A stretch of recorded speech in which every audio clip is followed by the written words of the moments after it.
The Chicago Cubs have a new manager this season and a new outlook on finally ending a century of losing. Governor Doug Ducey has made some bold promises to improve education in Arizona, but a growing number of school districts aren't buying it. Have you always wanted to buy an electric car but were worried about the payment?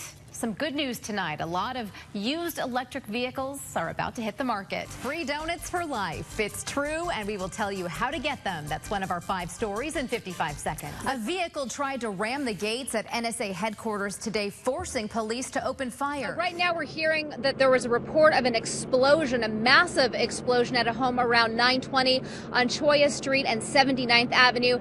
As you can see behind me, it is a very active scene.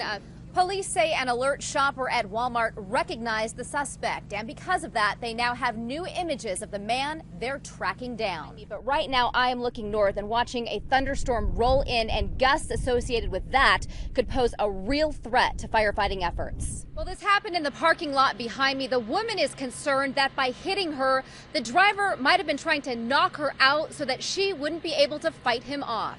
What a way to end the school year. A Valley High School is on edge after police say a hit list was discovered. Politics can get pretty heated, but a Valley woman clearly crossed the line when she ran over her husband with her SUV. ASU now ranks among the top schools in the nation when it comes to online programs for veterans. The rankings come from U.S. News and World Report.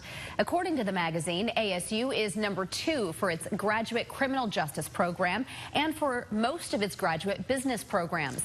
The university snagged the number 4 spot for its Masters of Business Administration and comes in 7th overall for bachelor degree programs. As you fill up before this holiday weekend road trip, you will be paying more. Today's average statewide price for regular gas is $2.78. That's up 3 cents from last week, and it's higher than the national average of $2.73. Now, to put things in perspective, 1 year ago, Arizonans were paying a lot more at $3.48 a gallon. High school seniors are known for their end-of-the-year pranks. Some have even gotten arrested. Are you feeling lucky? If so, grab yourself some lottery tickets. Tomorrow night's jackpot for the Mega Millions is now at $194 million. This is the game's largest jackpot since the $270 million one back in January. Tickets will be sold until 6:59 tomorrow night, so good luck. DNA on the crust of some leftover pizza helped Washington, D.C. police ID an accused killer. Medical bills that go unpaid can lead to financial ruin. But what if you really can't pay? CBS 5 advocate Dave Cherry says try negotiating, and he's here with advice on how to be successful at it. Being a war veteran is honorable and noble, but it doesn't always make it easier to find a job. Take a good look here. This sketch was just sent into our newsroom. Does this man look familiar to you? Tempe police say he is wanted in connection with a sexual assault. It happened in the early morning hours on Sunday near 5th Street and Beck Avenue in Tempe. Police say a woman was walking when a man came up from behind her, tackled her to the ground, and sexually assaulted her. The victim says she didn't recognize the man who attacked her. If you've seen him, call police. Most of us have a favorite restaurant, a local mom and pop shop that we go to over and over. We all know those names, right? But those places are actually disappearing now from the Valley landscape. Our Dennis Welch went to find out why. Getting your child into college is important, but making sure they have the skills to get a job is critical to success. Tanya Mendez tells us about a new partnership that's benefiting those students and the community. He has been a popular and polarizing figure in our state. Now it looks like Sheriff Joe Arpaio is losing some of his supporters. After a drowning this past weekend, firefighters and volunteers hit the streets today hoping to prevent future tragedies. They were in the area of 35th Avenue and Dunlap in Phoenix to talk about water safety. That included offering swimming lessons along with CPR and babysitting classes. Because it's very important. On average, there are about 75 drowning incidents in the city of Phoenix each year. That's higher than anywhere else in the state. But officials say that's just because more people live here. The Prime Minister of Nepal fears the death toll in his country could reach 10,000. Rescue efforts continue after Saturday's massive earthquake. Seth Doan is in the capital city of Kathmandu with the very latest. If spring weather has you thinking about upgrading your wheels, make sure the car you're looking at meets your needs.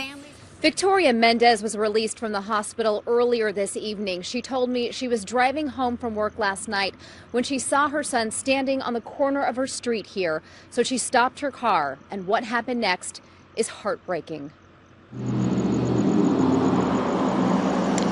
I rolled my passenger window down and I said, "Hey, Hakeem, what's up? How are you doing?" And he popped his head in my window and he says, "I just want to give you a kiss, Mama." As Victoria Mendez leaned toward her 29-year-old son, Hakeem Shaki, who she hadn't seen in months because of his drug addiction, she says he pulled out a box cutter. And then he proceeded to get into the car and started stabbing me and slashing at my throat, telling me that he was going to kill me. And then he grabbed within the wound itself that he had created with his bare hands, and he started pulling at my esophagus. As Mendez fought for her life and screamed for help, she says a neighbor came to her rescue. And he said, "Stop, I'm going to shoot." He wouldn't stop. He shot him once. It didn't even faze him. He was so high on drugs.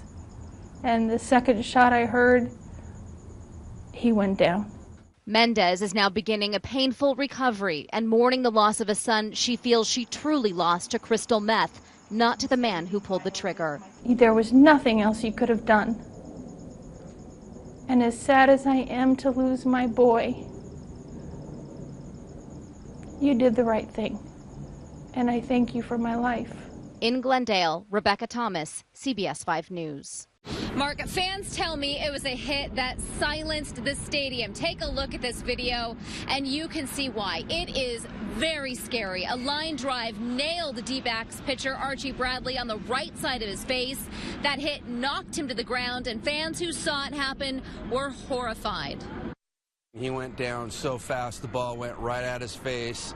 He had no chance to protect himself. It goes down flat for seemed like forever, and everyone was like in awe with their hands over their face, like in tears. We wouldn't know. Bradley eventually was helped off the ground and was able to walk off the field. He gave a thumbs up, much to the relief of fans.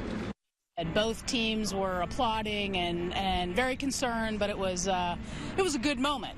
That's what happens in athletics, and he went down, but he got back up. Everyone just started cheering, stood up for him, gave him a standing ovation, and he gave a thumbs up, and then the game went on. Now, at the very least, Bradley's face is swollen. We do expect to get a full medical report from the D-backs any minute now that game is over. Reporting live in Phoenix, Rebecca Thomas, CBS 5 News. Coyotes typically don't stick around when they see us, but not only did this one stay, it chased some golfers until it got what it wanted.